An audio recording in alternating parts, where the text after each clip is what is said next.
Good Nick's the bearded wineaux, your favorite sommelier and host for Monday Meditations with Wine.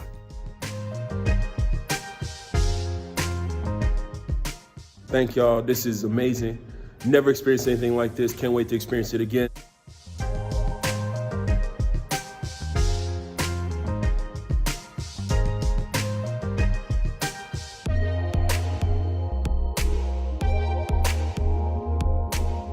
Monday Meditations is a weekly interview series where we highlight beverage and hospitality professionals and their individual efforts to grow and evolve Southern hospitality. We're all about community here. In order to support your community, you have to know your neighbors. And what better way to get to know someone than over a glass or a bottle of wine? So come join us on Mondays at 6 p.m. for Monday Meditations with Wine. We'd love for you to share a glass of wine with us. Get to know the community every Monday at 6 p.m. on Facebook Live. Remember to drink well, drink responsibly, and always tip at least 20%. Peace.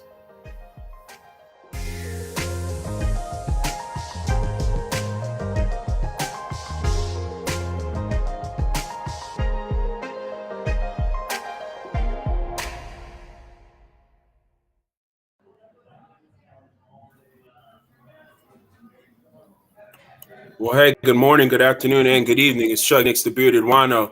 It's another Monday Meditations with Wine, and I'm here with my homie, Stewart. He's a shining star in the game right here in the J Metro area, and if you've ever been to Dogma Tavern, you've seen her behind the bar, and she's been cooking up some fantastic things. Also, if you were at the Swizzle Affair bar contest, you saw her, and she took home the most coveted award, the winner, and there was two winners, but she's going to tell us more about that coming into summer. How are you? I'm doing great this evening. How are you doing, Chuck? I'm good. You and I both know, and many other people know, I've got a new addition. So today's been a very exciting day. Every day, right after you have a baby. But, I'm happy that you took some time out to talk to me because we were supposed to do this weeks ago. We've been supposed to get on the phone or do the chat, and we finally made it here because you've got a busy schedule too. How was the weekend? I do. The weekend was super busy. So here at Dogmud, we had Fallout Day on Friday. So if you're familiar with like the Fallout video game series, we did a trivia, karaoke, and I also cooked up a 3-drink specialty cocktail menu and a specialty food menu. So that was super exciting. We had a lot of fun, had some good drinks, good food, got to sing some songs, win some prizes. And just kind of after that, just kind of like picking back up the pieces and getting on with the rest of the weekend. Also busy. So Saturdays and Fridays are a lot of fun here at Dogmud. You know what? I should get down on weekend if I ever get Bravo. But I want to ask you this. Absolutely, anytime. Tell me more about Fallout, though. This is new for me. I'm older. I didn't play a lot of video games. Tell me about Fallout. Yeah, the Fallout series is it's one of my favorite video game series, and I wanted to create a day. It has a huge following and fandom. So you play a character that's basically out of a vault, which is it's like a post-apocalyptic like wasteland where you have to survive and do different quests and stuff like that. And so the whole idea was that a nuclear war happened, but certain people were saved and they were in these vaults. So like one of my favorite ones is Fallout 3, the third installation of the series, and you come out of a vault, like you grow up in this vault, and like they're little communities, and they have like different people and stuff. But you grow up in this vault, and then you have to come out because your father left, and so basically you're trying to find your dad. So you enter this wasteland, and you have to like forage for food and like gain health and stuff. There's all of these like mutated like animals, so they're like giant scorpions like that are radiated. And super mutants, which are like humans that have been mutated by radiation and stuff. So it's a really super cool series. Dogmud. How do you create this? Well, yeah. So it's we didn't create that, but we took the ideas from the video game and created like a wasteland survival guide, which was basically the food. And they have different food items. So they have like Fancy Lad snack cakes, which are little cupcakes and stuff. And so we made cupcakes. And then they have Nuka Quantum Pie. So we have a pie here called the Moontang Pie. It tastes like a good dreamsicle. So we dyed it blue for Nuka Quantum. And then for the cocktails, there's mutated fruit in the game, so I made a mute fruit cocktail.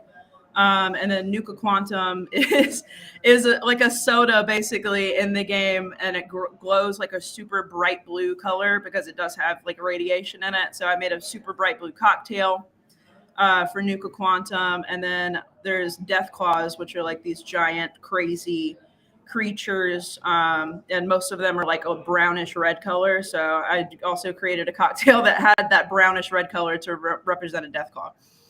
You're outrageous. This is crazy. So we see these like TV shows, these drink competition shows, or the bartenders and the chefs. They're doing these crazy creations and making things that look like something different, but they're actually edible or drinkable and so forth. I mean, that's exactly what you're doing at Dogma, Jackson, Mississippi. Yeah. Well, I don't know about the best, but I do have a passion for what I do, and that's what I try to bring to life. Is the things that I love and other people love, and if you have an idea, like, why not try, right? And so that's kind of the approach I've taken to the bar. It's like, oh, we'll have this idea, like, oh, what if we had a Nuka Quantum in real life? And I was like, okay, let's try it. So, and most everything has been successful so far. Well, it's like you're killing it. I'll tell you what, you are in high regard. I hear about you from guests that come into Bravo. Thank you. And just around. No, seriously, it's real. So one, we appreciate what you're doing for the industry and for the community. And your guests appreciate what you do on a regular basis. And thank you very much for everything you're doing. All right, start the fun stuff. Swizzle Affair. You took on the golds. I don't know what's the award. It was first place. Give me the award. What happened? Yes, so it was first place. It was recognition. There was a monetary award, but mainly it was just a really proud moment for me. Wait, I was money too? Sorry. Some money too? Yeah. Yes, I did not know there was going to be money, but there was. It was $300. I split it with my GM who came and helped and like helped me like push my creative flow into the drink and stuff. But it was such an honor to be a part of it. Really, it was 14 different bars. There was amazing food. There was so much talent in one room. All of the drinks I tried were wonderful, and to be able to be a part of that and just be part of the community and see the faces of all of our service industry folks that put their best into everything they do was just really special. I am actually a little bit pained that I was not able to make it. I was absolutely wanting to be there. Circumstances didn't allow for that, but man, I really wish I was there, and I'm really happy that you took home the favorite award. And I'm really happy that that we did that here in Jackson, Mississippi. We haven't done anything like that as far as for a very long time. Have you seen anything like this? I haven't. When we were approached, I was initially very surprised and excited because there hasn't been anything like this. And to be able to, go head to head, like not only that, but like challenge myself and challenge other people to be their best self and their best cocktail maker and crafter is something special. And I think it needs to keep going. There's such a love and a base in our community for the service industry, and to be able to challenge ourselves to do something different or think outside the box and just be better in general for not only our customers and our guests that love to come and enjoy our drinks, but for us community and like gain the education and knowledge and some tips and tricks that maybe none of us had thought of before. I think that needs to be a thing. And I really enjoyed that us coming together like that happened. That thing came together, and it really came together a beautiful way that it did. But you got to know that a lot came together because of folks like you. If there were no Summers, if there were no Tabithas at Bravo, if there were no Justin Byers from Core, if there were none of these people that also contested the competition, if there were y'all here, we couldn't have that competition. I think that we're really happy that it happened. We're really happy that we're doing it actually coming to fruition and showing up, because that's what we do it for. It's for the community.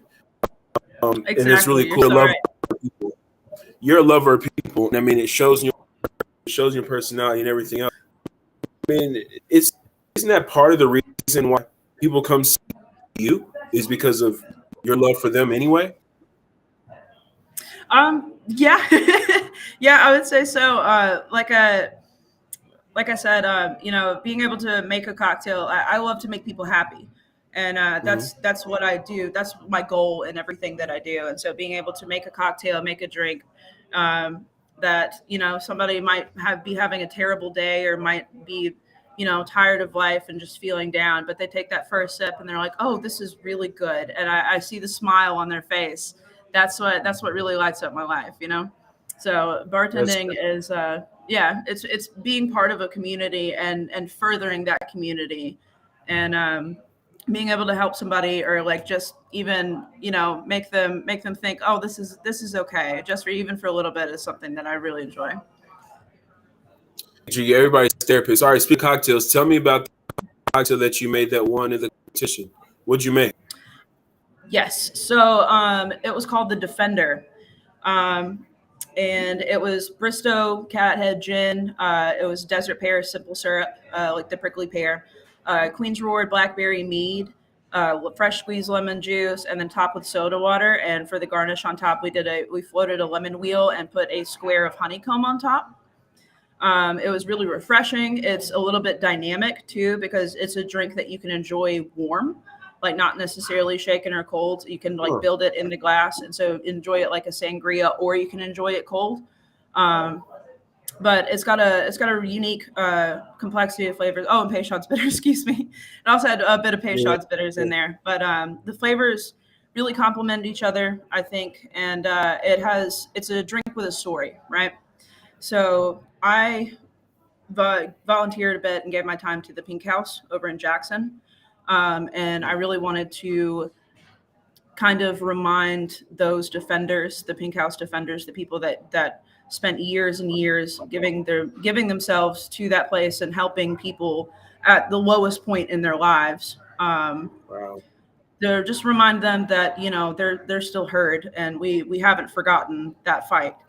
And so I used the Cathead Bristow gin to represent Mississippi, and like the Jackson area where the Pink House was. I used the desert prickly pear syrup to represent New Mexico, where the Pink House has moved to.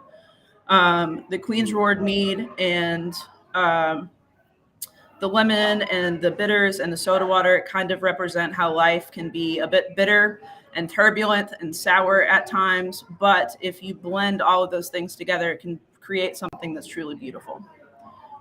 So, and we Wow. tried to use, yeah, and we tried to use Wow. as much Mississippi products as we could. The blackberry mead from Queen's Reward and Tupelo is one of my very favorite, like kind of newer, I guess, meaderies that's popped up. Yeah. Yeah. Yeah. And then for the honeycomb on top, so over in Flora, there's a local beekeeper that my grandparents are actually from Flora, and so they're very familiar with them. But we use Mississippi honeycomb from Flora, Mississippi, as like a representation of just like the sweetness on top of everything in life. Wow. Yeah, I was literally in my head saying wow over and over again, listening to you talk about this cocktail. But also the story behind it. I mean, look, aside from craftsmanship, and I'm gonna get that in a second. The story behind it, is really, really, really meaningful. Yeah, there's depth in this cocktail. You have a cocktail with a sense of terroir, as we would say in the wine world. And so that's what I think is super cool about the Defender. And the fact that you use mead is one of the most interesting fermented beverages I overlook all the time. I don't have it in Yeah. a bar that doesn't have that one bottle of mead in the back of the dessert wine cooler and no one's messing with Right.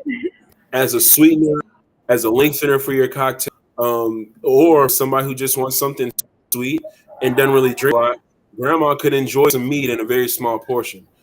So there's a whole lot of things that Right. you could really use mead for, and I'm happy that you put in a cocktail to put it to use. Um, we got more to talk about, and we have a deeper conversation we have to have.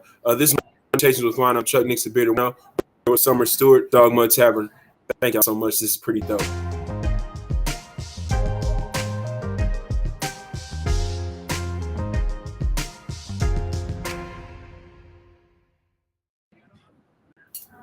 So, look, Summer. Let's talk about this. You're a Jackson, Mississippi native.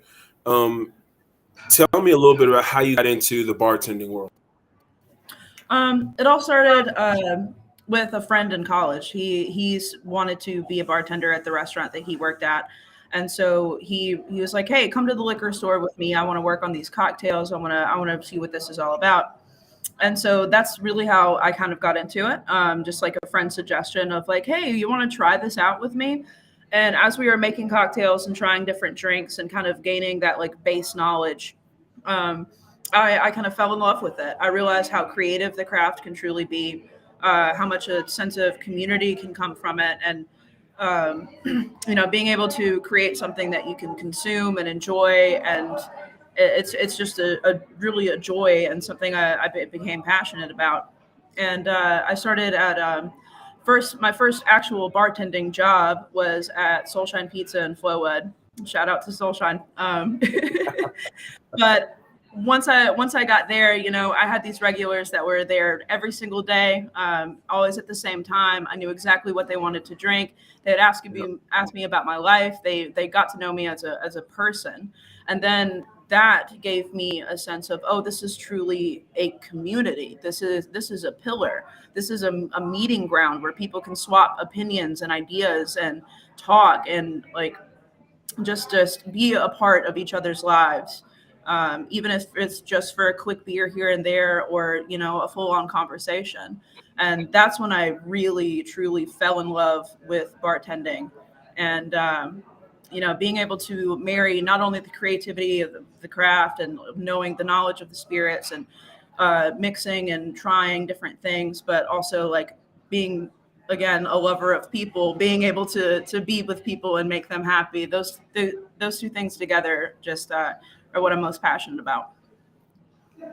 I have a lot of endearment, purpose in people, right, and just loving people and knowing that what I'm doing is affecting them. I always, when we do things in life, career-wise, we have talks with ourselves. Am I in the right direction? What's the job and what I be doing with my life? And I would always I started eventually just saying, I'm moving with purpose. Like, what's my purpose? And that truly has no end goal. And helping people became my purpose. So then at one point I was like, if whatever I want to do to advance myself in life, if I'm not helping people somehow, some way, in some fashion, then I'm failing. I'm failing them and I'm failing myself. And this job, this career, this path in hospitality really, really brings that purpose circle. And I'm sorry, I really point this out because you did one of my favorite things. I think that I just saw you in a past Blue Ray. Please tell me that's what I just saw. Staying true to the service industry nature. All right. We've had to talk about the service industry and how we get down in the hospitality industry. I'm a highlight guy. You're a PBR. Tell me about PBR. PBR is just a classic go-to. So, as a service industry person, usually you can tell if somebody sits down at a bar and they're like, "Hey, let me get a can of PBR." And you're like, "Oh, what restaurant do you work at?" You're my people. You're my people. Who are you? It's a staple. And sometimes, especially after a hard day at work, your legs are hurting, your head's pounding, like you may have gotten like chewed out by a not so happy customer. Things like that happen. But if you sit down at a bar with a nice beer and you get to talk with your friends and your fellow service industry members, like, "Oh, let me vent about this crazy shift. Like, I completely forgot to do this. So we ran out of ranch. This chicken became out undercooked and I was so embarrassed," doing all that over a nice classic beer when maybe you're too tired to like enjoy a cocktail or something like that. Although I'm never too tired to enjoy a cocktail, but I'm never too tired for tequila. Let's just say yes. that. But I feel like PBR is just a nice staple of coming together and being a part of the service industry. Yeah, it's That's what it means to me. No. Well, I think that that's what it means. So a lot of people, there are like some people that have like a purist reason or like this tied to the brew community and so forth. But I think that really for hospitality folks, that's exactly it, right? It's a PBR. How many times is it at a lot of bars? It's the $1 beer that's there. I just got off work, Right. so then I'm gonna get the beer I want, I need an ice cold beer, and I need some time to hang out with my friends. And I'm going to be able to now into this, be able to tip this other bartender, another member of my community, super fat, and take care of them, Exactly. take care of me. How nice work. PB high life, and his life is never in like on. It's always like a pony bottle or like a tall boy at whatever bar you go to. Yep.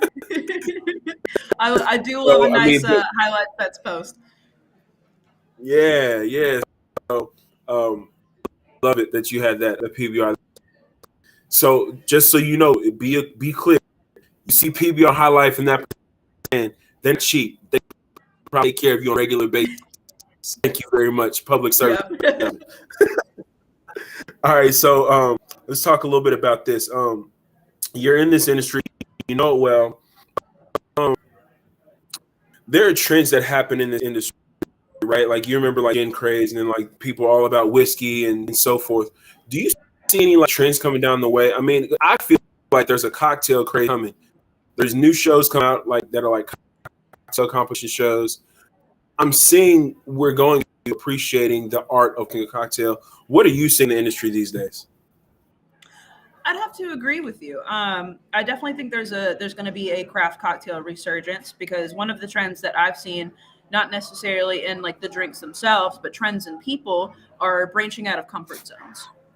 I see people trying things that they've never tried before. I've seen people being interested on a menu. It's like, oh, I've never heard of this type of liqueur before. Let me try this drink. I want something new.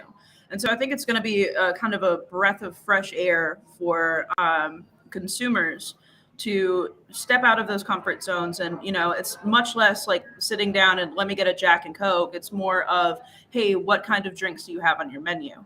I see that a lot, and I also see a rise in temperance cocktails. I think so. Like your low proof, your non-alcoholics.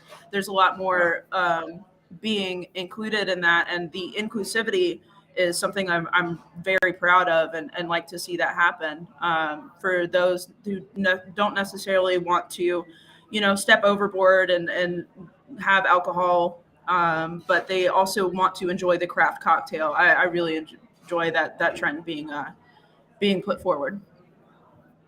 I'm happy that you mentioned temperance cocktails and non-alcoholic. So I was going to ask about that now because yeah, we are starting to see that, especially I think. And I don't know, tell me what you think. Just thoughts. I think maybe after COVID and the quarantine time that we spent, we started to see a rise in drinking and over drinking. And people having states are reporting more alcohol abuse. Medical facilities are reporting more alcohol abuse conditions. Do you think that now we're starting to see more people leaning towards lower alcohol by volume beverages or non-alcoholic beverages because of maybe the effects that we're starting to put in our faces? Like we started to see a concentration of that after pandemic, or do you think that it's just high time that we moved on to something new? What are your thoughts here? I think the pandemic definitely did have something to do with it because like just culturally today I see more of a kind of more understanding of health and also just like judgment and things like that. So there's a lot less like binge drinking and like parties and stuff like that. And I think COVID did have an effect on that because we had so much of that, and we also like we're worried a lot more about our health with the actual pandemic itself. People became more health conscious, and not only that, but more judgment conscious, I suppose. Like, oh, maybe I don't think I'm gonna have this next beer. I think I'm gonna go home and get my pajamas on and watch a movie. You know what I mean? So I think it's just a cultural shift that is maybe not if not a direct effect from COVID to COVID, definitely did have an effect on it. Um, it's really important that we as professionals educate ourselves on that bit of information, because right, it's to say that we don't have to be concerned. Oh no, people are drinking more non-alcoholic beverages. What am I going to do? I sell alcohol. Well, you sell beverages. And those Right. beverages don't have alcohol. And Yeah, that's yeah. been the lifeblood for all this time, and it probably will continue. But I mean, even Yeah. me, I pedal wine, man. I got to start learning about alcoholic wine brands and companies that are pushing out lower alcohol by volume wines. Yeah. Fortunately, I got my finger on the pulse, right, and I'm learning about it. You are as well, because you're educating yourself. Tell me about education, formal or informal. Now, for you, what's your philosophy? And there's no real right or wrong. We have talked about all the time. Do certifications matter? Bartending or wine certification, or is it more applicable doing the work behind the bar? What's your thought? What's your world of thinking here? For me personally, my opinion, how I learned, and what I think is a really, really effective method of learn is hands-on work. So I've never really had formal education. I've always learned on the job, Mm-hmm. but I've big on communication. So the people that you work with, like being able to talk to them, being able to learn from the person that's been there longer from you, like, hey, like, and not only that, but like just stepping up and being like researching new cocktails, be like, hey, have you ever made this before? Oh, you have. Okay, what are the methods that I need to do this? What are something that I could do different to make it different for someone? And things like that, and being able to go behind a bar, or even picking up a bottle at a store and being like, you know what, I've never had this, I'm going to try it. So being able to actually taste what your customers or consumers would be tasting, being able to build and mix, and being like, okay, well, these two things taste good, like I don't know if they would taste good together, but let's go ahead and try it, and then coming up with something brand new that you're like, oh my gosh, I'd never realized this before. But being able to lean on your fellow like industry members and the community itself, being able to, like, not necessarily like holding like cocktail recipes like by the neck, and being able to share and talk and be part of the community, but learning everything you can by doing. And like, there are like wonderful like sources of like formal training and stuff, and I don't knock those at all. Like, that's absolutely awesome. I just never experienced that myself. um, but I feel like being present in the moment and just taking action is the best form of learning anyone can get.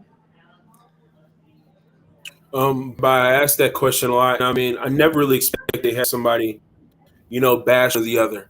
But I think that what I'm learning more about it is certainly somebody who's gone through some portion of the formal education part of it, of beverage education. I'm learning that most people that talk about it, that are successful at it, are talk more about applicable work. It's the work on the job. That's where the bulk of their education came from. That's applicable knowledge. And that any of the formal certifications largely are personal. It's more so, hey, Yeah. I want to do this for me, and it's less about, like, knowledge is there. You're getting information, whether you're learning it in a book or program, or whether you're working on the floor. Again, applicable, preparing a drink, with ticket times, managing costs. This is all working work, applicable work, and then theoretical work from certifications, the history and science and all those things about it. A lot of that is personal. I think it rounds you out altogether. But I mean, folks like you are one of a kind because you learn like chemistry, the science, and techniques and all those things just on your own because you're interested in it. And that's what Yeah. makes you, I believe, it makes you that anomaly. It makes you really what sets you apart. It's no wonder you in bar competitions, right? I mean, this is wasn't really a fine career path initially. What were you looking to do before you got into bartending? um, Before I got into bartending, which I'm still looking to do, honestly, is I want to go into animal and ecosystem conservation. So I'm about to graduate this December from Hines Community College, and I'm going to go on to get a bachelor's and hopefully a master's degree in zoology. And yep, so save the tigers. But that's what I want to do. I want to I want to possibly work with big cats, but I want to just like help preserve our planet for future generations. I'm very passionate about it. I'm really passionate about animals and insects. I have been since I was a child. And so I'm thankful for bartending because not only have I found a passion that I'm truly love and truly care about, but it's also being like allowing me to propel myself to do another, thing that I'm passionate about. Um, your passions come through very clear. You are probably one of the most warm and inviting and welcoming, conversing people, right? Just Thank just on you. initially, it's no wonder following you do a Dogma and why you're so successful there. Um, there's so much more we could get into, but I know that there's some other really fun questions to talk to you about. Everybody checking in Yeah. really needs to know about this. So while we're available on Facebook Live and on YouTube streaming currently, we're also available on YouTube all the time. Just check the Bearded Wineaux box on YouTube, and you'll find me. And make sure you subscribe and like, update on new interviews. I'm with Summer Stewart. I'm Chuck, the Bearded Wineaux. It's one of the best conversations. Seriously, I'm really loving this summer. I'm really happy with it.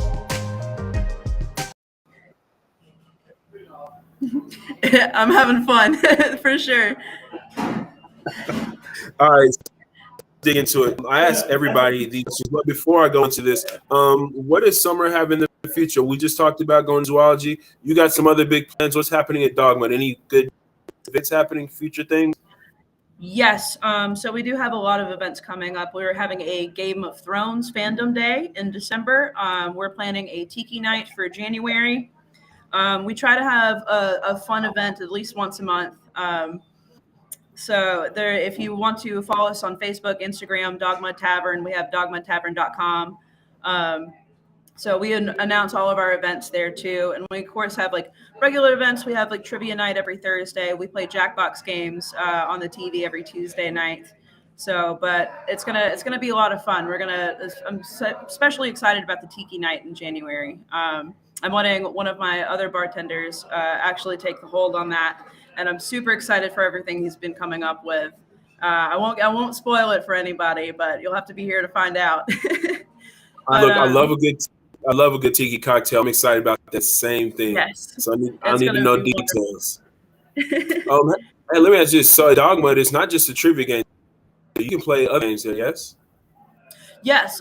So we are primarily a board game and video game bar. We're a place where adults can come, have good food, have good drinks, and just kind of feel like a kid again. So we have about over 200 board games on our shelves that you can grab and take to your table and play while you enjoy a cocktail or meal. We also have a video game lounge that we have the throwback old school Nintendo and Super Nintendo games at. We have two arcade games currently. We have a Pac-Man machine and a Teenage Mutant Ninja Turtles machine. But we also host things like Dungeons and Dragons nights, where people will get a group together. I'm actually in our party room right now that is specifically made for people to come and like being able to talk to each other and play games at. But you know, Wow, you have a D&D room? yes, Nice. we do. We have That's it's great. built for Dungeons and Dragons, and we have curtains that you can close. So, like, if the noise of the restaurant is getting a little too much, that you can actually like communicate and hear each other a bit better to play. Um, but it's a super fun place. So we do have a lot of games. There's something for all the way from a single player if you want to play a game by yourself and like just check something out, all the way up to like 10 people. And then we also, of course, we play the Jackbox games Tuesday nights on the Switch. So those are so much fun. So everyone can log in on their phones. Everyone gets to play together and make new friends and stuff because you're all playing this one game. So it's really built here at Dogma. We've tried to not only be a bar and a restaurant, but we've tried to be a community space. So we've tried to bring people together, and the one of the easiest way to do that is like just get together and play a game, have fun, just smile, laugh, and be around each other for a little while, and you get to enjoy some awesome cocktails and awesome food while you do it. I want to come now. I want to be there. Like right Anytime. now. I'm running out there.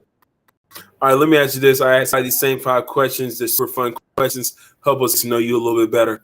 Let me ask you this, Summer. If you could have drinks with any person, dead or alive, who would that be? I would probably have to say Nikola Tesla. I find the man Okay. fascinating. I think he's super interesting. He came up with the one of the most like engineering, I guess, minds Mm-hmm. of all Mm-hmm. time, Mm-hmm. and I'm halfway convinced the man invented time travel and didn't tell anybody. You know what? I'm with you. I'm with you on this one because no, what he did, electricity was so ahead of his time and still not Yeah, even accepted. I can see how they pushed a the lot of it Tesla, to the side. right? The Tesla coils. I mean, still, like, granted, like they have a huge amount of noise with them, but it's wireless electricity, and he did that, over 100 years ago. That's insane to me. Maybe not over 100 Yeah, years, close to it, close to I like 100 at this point. I like that one. That's a really really good. Perfect. All right, let me ask you this: what cocktail or what spirit best describes you? Best describes me. So I actually was thinking about this question, and I was like, I don't know. I don't really know what I would be. And so I asked some of my coworkers, and they very eloquently described me as a Vegas bomb. I've got the get up and Oh, go that's and of the Red Bull. I've got the smooth, like chill yep. outness of the whiskey. Got the sweetness of a little peach, It's and just all together to create a very creative but chaotic person. That's power, sweetness, and energy all in one. Yep. That's perfect. So I, That is I thought perfect. about it and I was like, yeah, you guys are right. You guys are definitely right. Oh man, this is so. All right, just if you made spirits, if you made distiller, what spirit would you be making? Right now, I'd have to say gin. I think there's a lot of things that can be done about gin. Gin really fascinates me. I really love floral and botanical flavors, and being able to use natural ingredients like juniper and like hyssop and like verbena and licorice root and things like that. Being able to pull from nature and our environment to make a spirit, I find endlessly fascinating, and all the different flavors and complexities that you can get out of the spirit itself is one of my favorites. Gin's great. Like Yeah. and you can do so many things with gin. I think, and you know what? There's some distiller who would be like, "No, not right." But I'm gonna say this anyway. Gin, because of its kind of proprietary blend of herbs and what goes into be distilled, much aperitivos and amaros. There's no recipe secret. What I'm putting in here to distill. Right. I Yeah. think you could do so much with it, and you could do a really cool thing where like each batch could be like a different batch because you're using a different blend of like to distill, and you could do some wicked Exactly. stuff with it. And like you Yeah. could be It, like, it, it leaves the that stir was sorry. great, but that was better. Yeah, it leaves so much room for creativity, and I just absolutely love that. Oh, that's awesome. The wine's great too. Drinking a if we say from Louis White Burgundy over here, that's great too. But your answers are fantastic, Yes. even more so. Thank you. All right, we're playing Dirty Santa. You only got $30. What are you gonna bring?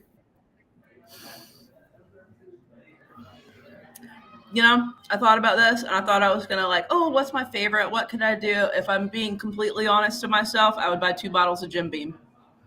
Oh, okay, I was gonna say Jack Daniels. I was gonna say 1 bottle of Jack Daniels, but I hear you. Jim Beam. That's that. It's cheap. It's fun. Everybody likes it. Nobody mad. Nobody mad. Nobody's mad. I like to make people happy, right? Everybody's good. All right, here we go. Final one. Everyone, if you could pick your own superpower, what would it be and why? I would pick teleportation because I right. really like to travel. I like to go different places. And there are some nights when I get off of shift and I'm like, I really want to be home, but I don't have the strength to drive right now. Just teleport home. Just teleport. Yep. Just snap in, snap out. And also, if I ever wanted to, like travel, or like even like try. It's like, hey, you know what? I want to try this liquor, but I know I can only get it here. It's like, actually, boom, there. Do you travel a lot? I do try to travel a lot. So I've been to a lot of different places, and I've been to several different countries. I was thankfully like privileged enough that I've been able to travel. But I like finding new things, going new places, and experiencing different people and cultures. So I try to get out of my comfort zone every once in a while. Where's your favorite place to travel that you have traveled? My most favorite place I've ever been in my life was probably Istanbul, Turkey.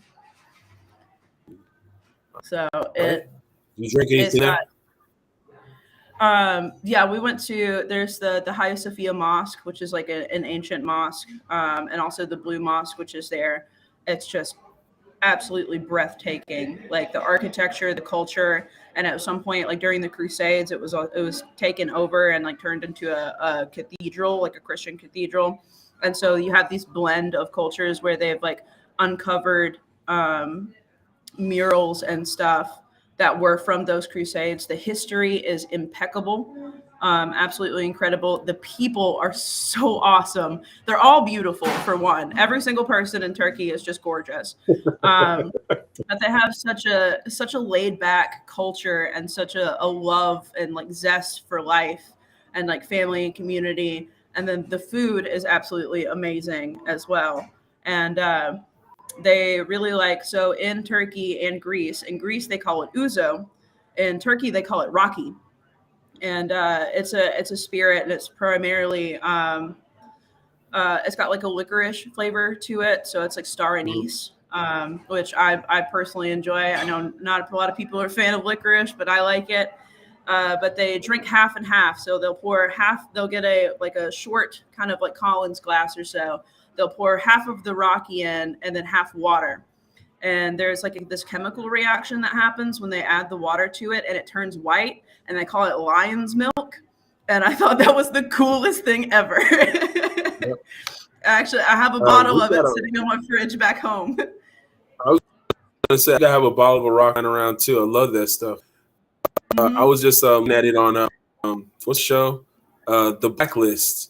He mentioned a bottle of it, and I was like, oh, that's that stuff over there, bro. Nice. Yeah, Yeah, not a lot of cool. people know Yeah, about it, and I think it's the coolest thing to watch that like blend together and turn that like milky white color. I think it's so cool. It's science and spirits all in one.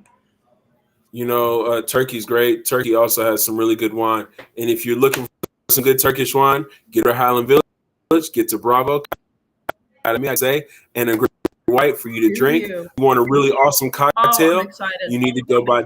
Yeah, you got a good cocktail. You need to get over to Dogmas. Hot of summer. Happy Monday Meditations with Wine. Fantastic Thanksgiving. Summer, thank you so much for taking the time. Thank you, Chuck. I enjoyed it. Hey, it's been fun. Always check us out on BravoBuzz.com. We got great events coming up. Chuck Nixon Bearded Wineaux summing out. Peace.